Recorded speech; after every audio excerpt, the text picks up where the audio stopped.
Hello guys, welcome back to my channel. Today I'll be sharing with you a very peculiar meal from the eastern part of Nigeria, Anambra State to be precise. It's called bitter leaf soup. I know you're wondering, bitter leaf soup, trust me, it doesn't even taste like the name. Now bitter leaf soup is also known as ofe onugbo, and these are the ingredients that I'm using to make this food. I hope you guys get to watch this video until the end because you're going to learn something amazing. Now bitter leaf soup is never complete without your cocoyam or your cocoyam powder, whichever you prefer. I have my cocoyam right there in my pressure pot and I'm pouring in my water.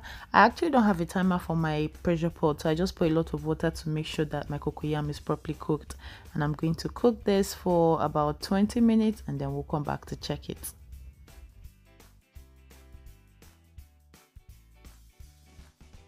Now my cocoyam is ready. I'll just use a knife to just check if it's properly cooked, and trust pressure pots now, you guys already know it's 1 2 3 fasting. And I'm just going to pound this, set this aside while we jump into the other things you're supposed to do. Here in my pot, I'm adding my ram meat. You can actually use your goat meat if you have that. And then a bit of pomo. I love pomo in my soup, is a must. And now I'm adding in my stock fish, and I'm also going to add in my dry fish. This fish is so delicious, guys, very delicious. And then I'm adding in my sea snail or water snail, what you call it that. And also I'm adding in my onion and then a bit of salt. Make sure not to over salt your food because you're going to be testing along the line. And I'm also going to add my yellow pepper. You guys already know that when I'm cooking soup, yellow pepper is a must. And then my seasoning cube, 2 Knorr seasoning cube. I love to cook with that. And I'm also going to add my crayfish to this. This crayfish I'm adding, guys, that's it for the soup. I'm just going to stir this together, make sure that my ingredient is properly mixed. You know, you don't have one side tasting nice and the other part is like, what's happening? And I'm going to add a bit of water just to steam this. I'm cooking on a very low heat. You can cook on a high heat, but I prefer low heat to make sure my ingredient is incorporated. Now it's time for us to check our meat, and as you can see there, my water is almost dried up and my meat is properly cooked, like confirm original properly cooked. And then I got this ogiri from the market. It was not nice at all. It wasn't nice. I had to rush back to the market to get the original ogiri because the original ogiri and that's what I have there. Original ogiri, once you put it in your food, in fact when you buy it, the smell wants to kick you off your kitchen. Trust me, it is very delicious. You don't want to skip it. And that's me trashing the other fake ogiri that I got before. And then I'm just going to stir this together, make sure that my ogiri dissolve a bit in my pot. Original ogiri, I repeat, who wants to knock you out from your kitchen, ask any Igbo person.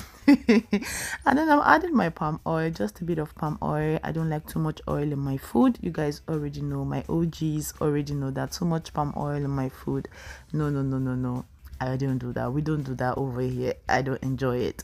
And after stirring a bit, I'm going to add in my kpanla fish. You guys already know kpanla fish is a must. Is a must. And I'm just going to stir this and cover it, let it cook, and then we'll come back to check it. Now checking back our beautiful pot of soup, as you can see that color, see that very tiny palm oil that I added.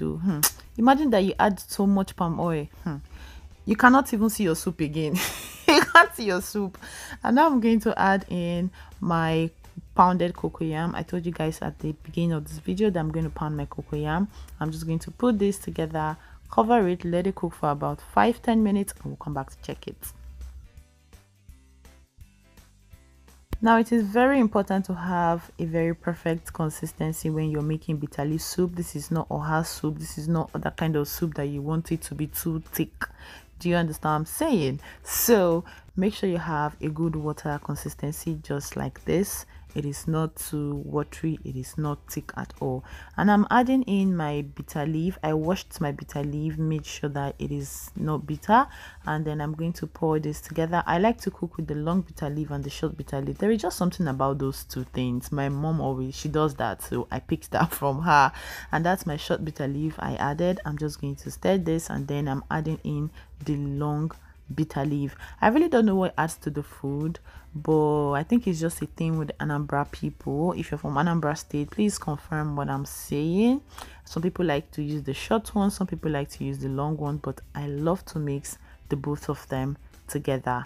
Now I'm just going to stir this. As you can see, food is already done. What you do? And this is it, guys. Our bitter leaf soup is ready. Can you see? I always bring things to you guys that are very easy, things that you can try in your kitchen, things that you can, anywhere you are, you can always try my meals that are extremely simple, and that recipes you can get from anywhere. I mean, ingredients you can get from the market.